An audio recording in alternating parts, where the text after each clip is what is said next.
Hello students, एक बार फिर से स्वागत है UP academic classes YouTube channel पर। यहाँ पर हम लोग कक्षा 12 के केमिस्ट्री क्लासेस में चैप्टर नंबर 2 सॉल्यूशन पढ़ रहे हैं। जहाँ पर आपको इससे पहले सॉल्यूशन क्या है, सॉल्यूशन के प्रकार और सॉल्यूशन के सांद्रता के बारे में पढ़ चुके हैं। तन और सांद्र विलयन क्या है, और संतृप्त और अति संतृप्त और असंतृप्त विलयन क्या है, और इसके अतिरिक्त हमने पढ़ा नार्मलता, मोलरता और उनमें संबंध। आज जो है उनके आगे पढ़ना है। आज की टॉपिक हम लोग को सांद्रता से रिलेटेड लेकर के चलना है। आज हम लोग पढ़ने वाले हैं मोललता। आइए देखते हैं मोललता। आज की टॉपिक है मोललता। मोललता को इसको बोलते हैं मोलैलिटी, और इसको डिनोट किया जाता है स्मॉल एम से। ध्यान देंगे कि मोललता को स्मॉल एम से लिखते हैं, मोलरता अगर रहेगा तो कैपिटल एम से लिखेंगे। दोनों देखने में एक जैसा लग रहा है, समझ में आ रहा है, लेकिन दोनों एक जैसे है नहीं। क्यों? जैसे मोलरता क्या था, मोलरता विलयन के एकांक आयतन में विलेय के घुले हुए मोलों की संख्या मोलरता कहलाती है। मोलरता क्या है? विलायक के प्रति किलोग्राम में, यहाँ पे विलयन नहीं, विलायक के प्रति किलोग्राम में घुले हुए विलेय पदार्थ के मोलों की संख्या उसकी मोललता कहलाती है। यानी विलायक के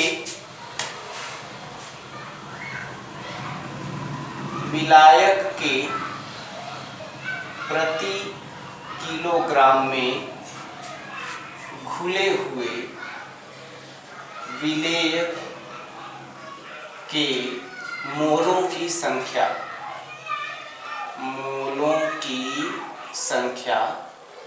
मोललता कहलाती है। इसे स्मॉल एम से लिखते हैं। ठीक, तो मोललता स्मॉल एम बराबर हो जाएगा विलेय के मोलों की संख्या,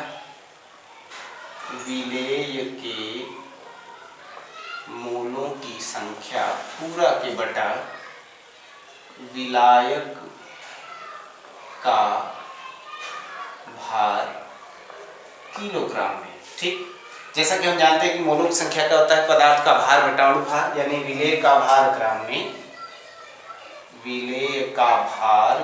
में बटा विलेय का अणु भार गुणे विलायक का भार केजी। इस तरह से मोललता हो गया। मोललता का मतलब विलायक के प्रति किलोग्राम में घुले हुए विलेय के मोलों की संख्या, जबकि मोल की संख्या क्या होती है, पदार्थ का भार बटा पदार्थ का अणु भार। इस तरह आप मोल निकाल करके और विलायक का अगर आपको भार दे दिया जाए तो आप मोललता आसानी से बता सकते हैं। नेक्स्ट टॉपिक देखते हैं। जो नेक्स्ट टॉपिक बनती है वो है मोल प्रभाज, जिसको बोलते हैं मोलर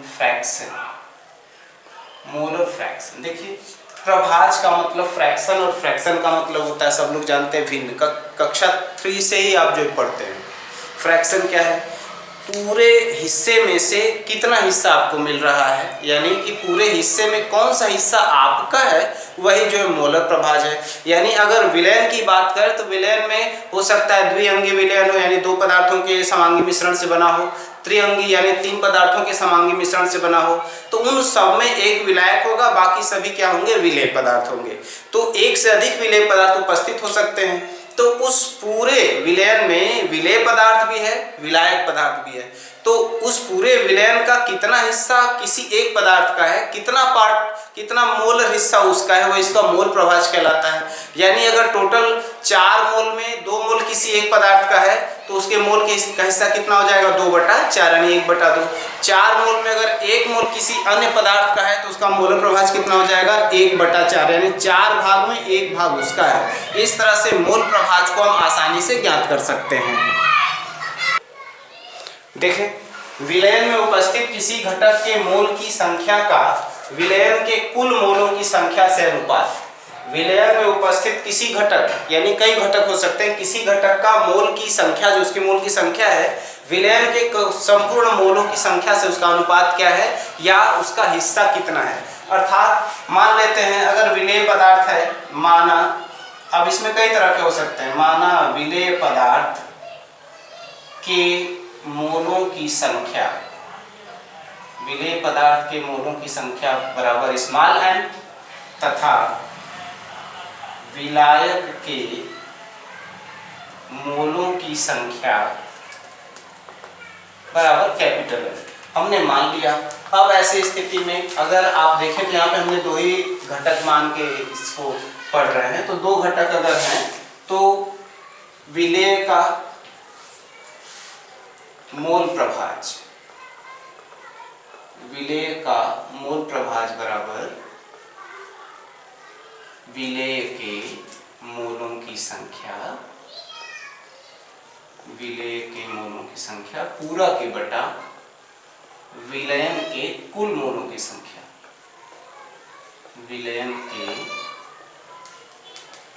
कुल मोलों की संख्या। अर्थात विलेय के मोलों की संख्या स्मॉल n और विलयन के कुल मोलों की संख्या small n plus capital N। इस तरह से विलेय पदार्थ के मोल के जो है मोल प्रभाज या मोल प्रभाज निकाल सकते हैं। ऐसे ही विलायक का मोल प्रभाज अगर निकालना हो, विलायक का मोल प्रभाज, देखें अगर विलायक का मोल प्रभाज निकालना है तो विलायक के मोलों की संख्या यानी कैपिटल N बटा कुल मोलों की संख्या यानी capital N plus small n। इस तरह से आप मोल प्रभाज निकाल सकते हैं।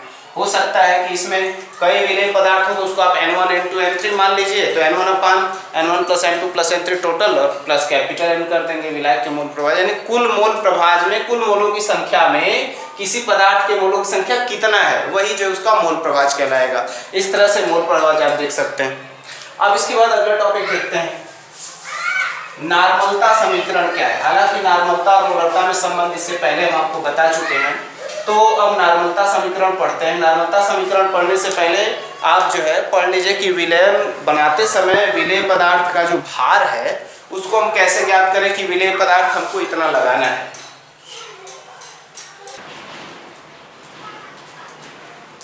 देखिए अगर हमको किसी बर्तन में, मान लीजिए विलायक पदार्थ है, हालांकि विलायक पदार्थ तो ठोस द्रव गैस कुछ भी हो सकता है, लेकिन यहाँ पर हमें ज़्यादातर सॉल्यूशन हम लोग जो है किस आधार पे पढ़ते हैं, ज़्यादातर सॉल्यूशन हम लोग द्रव आधार पर पढ़ते हैं, क्योंकि द्रव आधार पे ही ज़्यादातर सॉल्यूशन है, पढ़ने में भी आसान होता है, समझ में आता है। और जितने भी केमिकल रिएक्शंस हैं, ज़्यादा से ज़्यादा केमिकल रिएक्शंस द्रव आधार में ही होता है। हमारे शरीर के अंदर जितने भी जैव रासायनिक अभिक्रियाएं देखिए खून की उपस्थिति में, पानी की उपस्थिति में होती है, यानी सब जो है एक लिक्विड फेज पर ही होता है।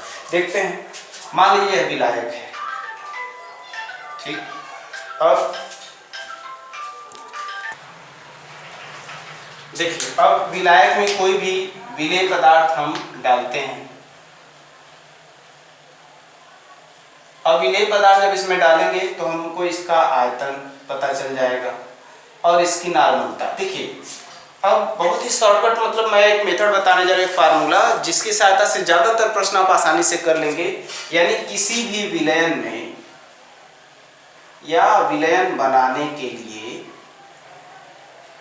विलयन बनाने के लिए आवश्यक विलेय पदार्थ का भार इसमें ग्राम में, W बराबर EnV बाई 1000, ध्यान दीजिए EnV बाई 1000, जहाँ पर W क्या है, विलेय पदार्थ का भार है, E क्या है, विलेय पदार्थ का तुल्यांकी भार है, तुल्यांकी भार निकाले पिछले वीडियो में आपको बताया मैंने। N क्या है, जो विलयन तैयार होगा उसकी नार्मलता, नार्मलता, और V क्या है, उसका आयतन, वो भी ml, क्योंकि आप 1000 का भी डिवाइड कर रहे हैं। तो किसी भी विलयन को बनाने के लिए आवश्यक विलेय पदार्थ का भार ग्राम में W बराबर EnV बाई 1000। एक बार याद करिए, बहुत सारे क्वेश्चन इससे बहुत ही आसानी से लग जाएंगे जब हम न्यूमेरिकल इसका पढ़ेंगे तब। यानी किसी भी विलायक विलायक में घोले गए विलेय पदार्थ का ग्राम में भार बराबर W बराबर EmV/1000। ठीक, अब इसके बाद आते हैं नॉर्मलता समीकरण पे।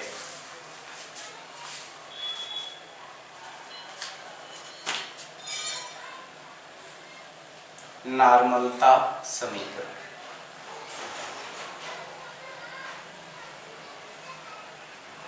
देखिए नॉर्मलता समीकरण ये बताता है कि यदि कोई विलयन है, किसी पदार्थ का विलयन बनाया गया है, तो उस विलयन की नॉर्मलता और आयतन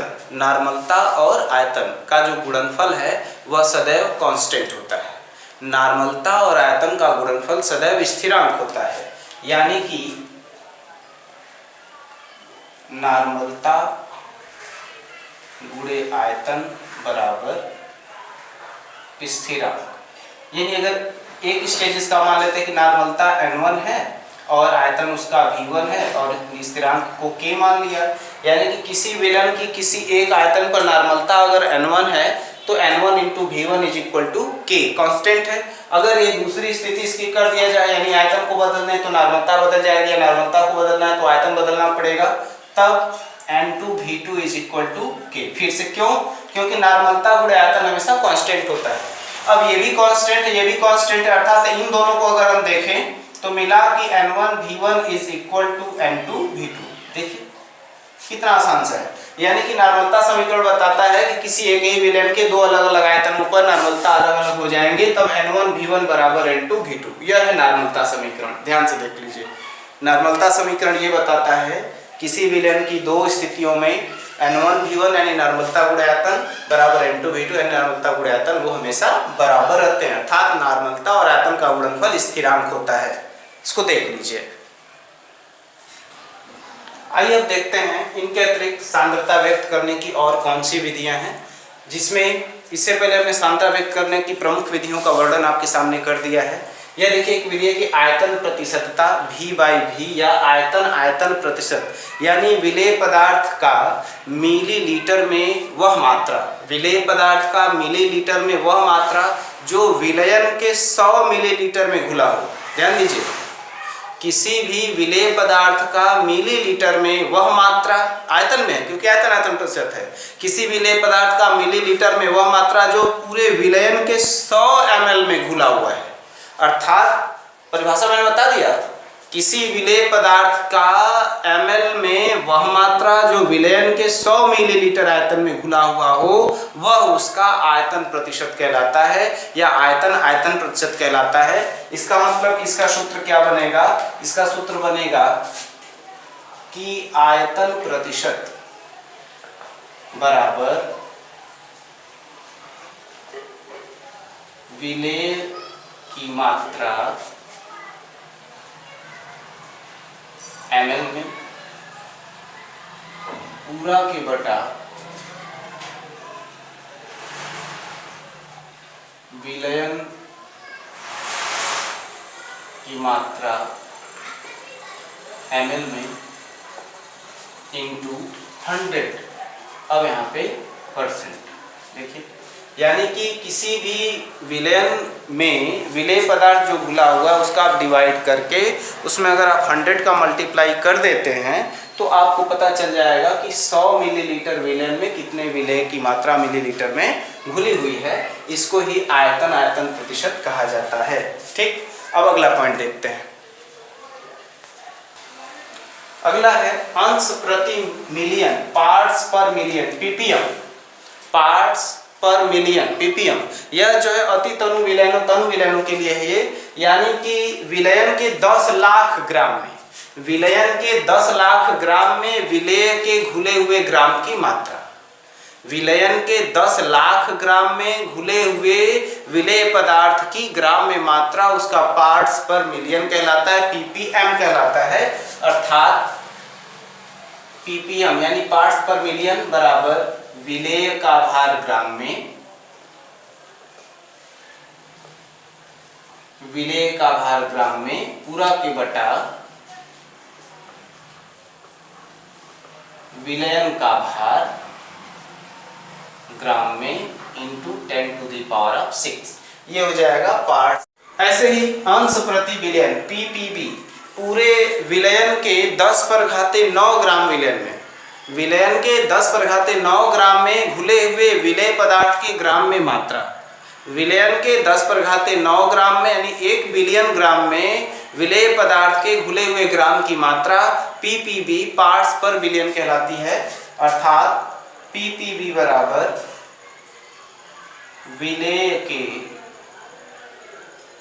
विलय का भार ग्राम में पूरा के बटा विलयन का भार